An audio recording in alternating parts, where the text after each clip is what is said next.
Olá! No programa de hoje vamos conversar com o psicólogo Bruno Simões, que tem um trabalho em São Paulo de discussão das questões indígenas, tentando trazer esse debate também para o movimento sindical, o movimento popular. E é o Bruno Simões que tem cunhado uma expressão bastante interessante que é de sacialismo, que é uma discussão sobre a figura do saci e a sua ligação com a nossa identidade nacional. Vamos ouvir. O trabalho, eu entro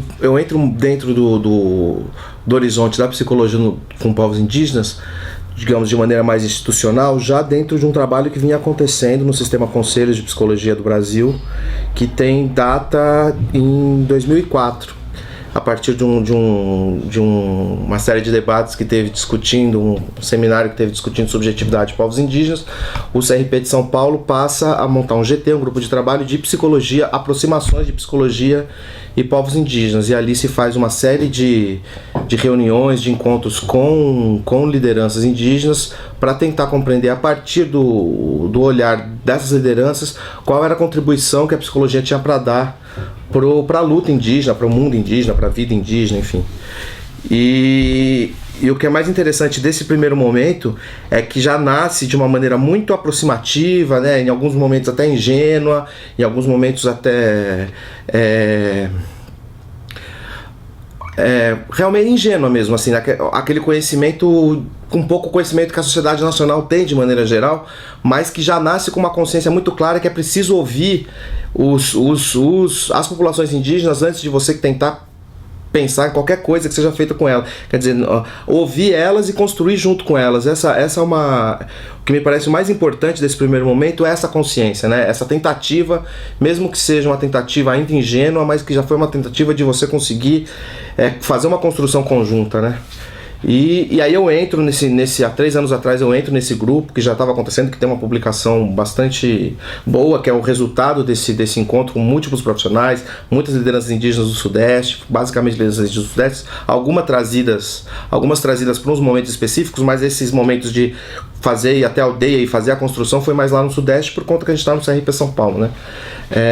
Então eu entro um pouco já como desdobramento desse processo iniciado. E uma coisa que eu fui tentar lá trazer como uma forma de intensificar é a relação com os movimentos sociais mesmo, né? Mais do que só esse campo um pouco, digamos, mais ingênuo, que é conversar com os indígenas, que estão organizados em movimentos para a efetivação dos seus direitos, para exigir do Estado que o Estado tem que dar, para propor para o Estado saídas que eles conhecem, que nós não conhecemos, né? E, em última análise, como a gente tem percebido aí, claro que isso no Brasil ainda está começando, não é uma coisa muito, é meio difuso ainda, não está muito claro, mas em verdade última, o que é o Estado que inclui os indígenas? Será que a gente não precisa de um novo Estado? Será que é Estado o nome? O que é um agrupamento institucional, né, que consiga efetivamente trazer as populações, não só as populações indígenas, como as ditas populações tradicionais, de maneira geral, de maneira que eles não sejam simplesmente atendidos ou absorvidos, mas que eles sejam efetivamente protagonistas dentro da sua memória histórica, dentro das suas características atuais, mas dentro de como toda essa resistência foi acontecendo ao longo de 500 anos de invasão, que a gente sabe que foi avassalador, não só aqui no Brasil, né, na América Latina toda e tal, no mundo, né, mas na América Latina em especial, quando a gente fala de povos indígenas e negros e tal, né. Então, o que me levou, porque hoje eu sou um atento, curioso, pesquisador, amigo, companheiro, brother dos movimentos da América Latina, dos estudiosos dos latino-americanistas, como algumas pessoas chamam. Quem me levou a isso foi justamente perceber que na América hispanohablante, nos países de fala espanhola, você tinha justamente isso que no Brasil é um fosso, que é uma separação imensa entre o que a gente chama de movimentos indígenas, povos originários, povos tradicionais, e a chamada luta de esquerda, né? Quer dizer, e aí você encontra raízes históricas para essa cisão e tudo, onde você tem uma verdadeira, é como se fossem mundos apartados. A imagem que eu gosto é que os gatos ficam em cima enquanto os ratos embaixo, eles chamam um rato de indígena, um rato de quilombola, outro rato de sem terra, um rato de proletário, um rato de periférico, e ele fica em cima dominando todo mundo, e os ratos ficam lá embaixo sem saber quem é quem, né?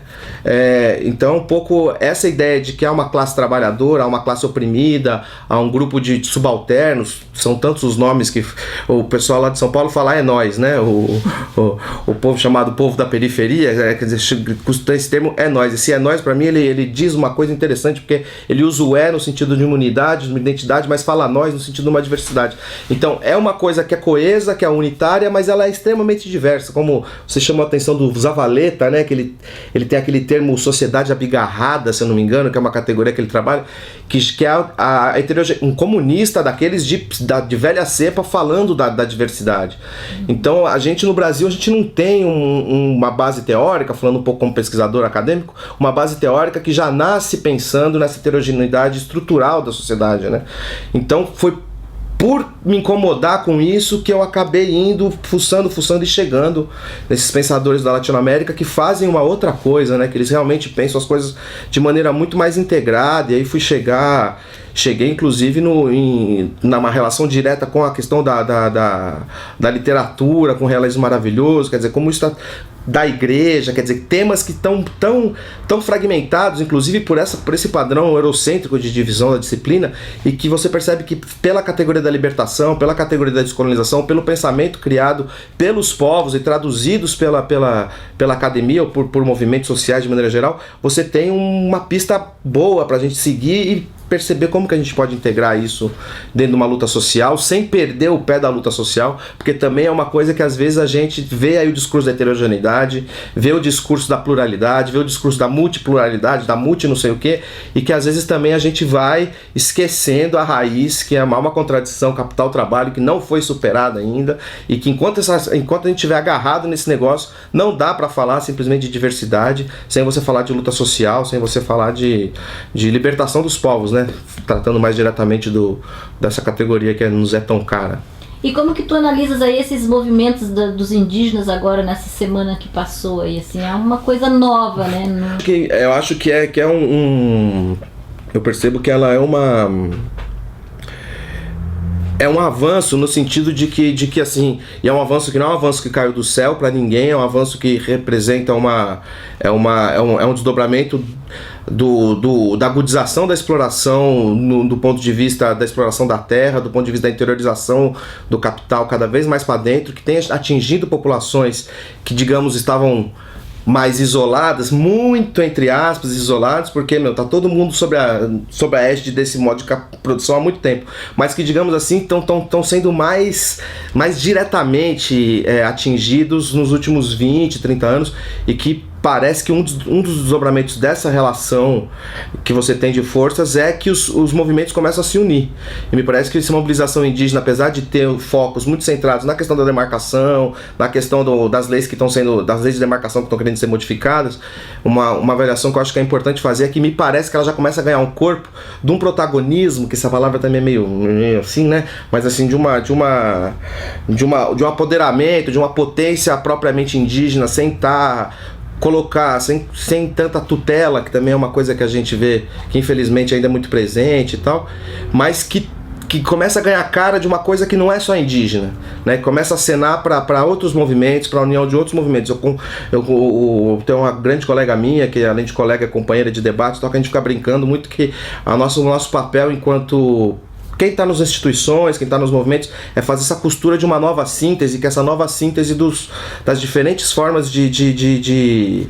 essa diversidade se unir numa identidade, numa diversidade, e me parece que as populações indígenas, as lideranças, as pessoas no seu cotidiano começam a atentar um pouco para isso, né? Começam a olhar um pouco para o lado e falar, nossa, aquilo que falaram que era tão diferente, que chama quilombo, ou que chama sem terra, não é tão diferente assim. Tem um monte de coisa diferente, muitas coisas diferentes, mas também tem um monte de coisa parecida, e a gente precisa começar nessas coisas parecidas, essas coisas comuns, começar a traçar uma rede mesmo, tecer junto alguma coisa e tal. Então me parece que é um começo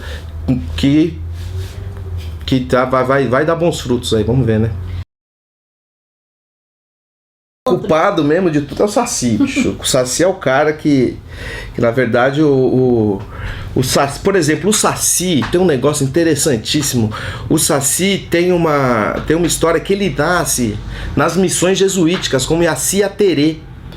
já como uma espécie de uma tradução intercultural, de um encontro de filosofias interculturais entre a filosofia daqueles jesuítas que ali estavam e que tinham uma perspectiva mais do que a gente pode chamar uma perspectiva de esquerda, que era claro que naquela época não era de esquerda, mas que era de uma construção própria, de uma outra forma de civilização, junto com aqueles indígenas, indo inclusive contra a igreja europeia, e que por isso, entre outras coisas, são os jesuítas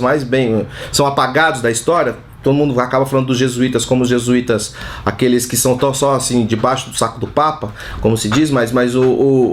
existiram religiosos jesuítas que foram muito combativos ao encontrar com os povos aqui e perceber que havia uma possibilidade de se criar um jeito de viver que para eles podia ser alguma coisa parecida com um paraíso na terra e tal, mas que era uma forma realmente alternativa àquele sistema que ali se instalava. Então é nesse contexto que nasce um ser mítico chamado Yacia Terê, que é um pouco já esse encontro, e que depois, por migração cultural, sei lá como é que se chama, vai virar o Saci Pererê, e que é esse ser, esse negro de uma perna só, com um barretezinho católico, parece que a touquinha era alguma coisa ligada com uma igreja, não sei direito como é que é, mas que ele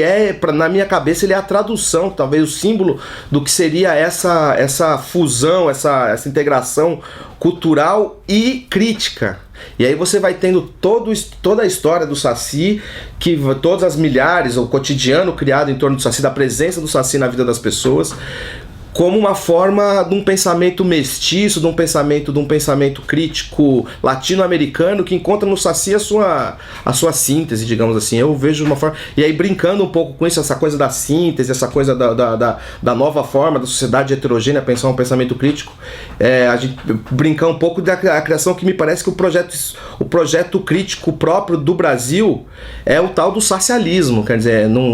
há o socialismo, aí há o socialismo indo-americano, como dizia Mariátegui, e há de uma maneira ressignificada o nosso socialismo,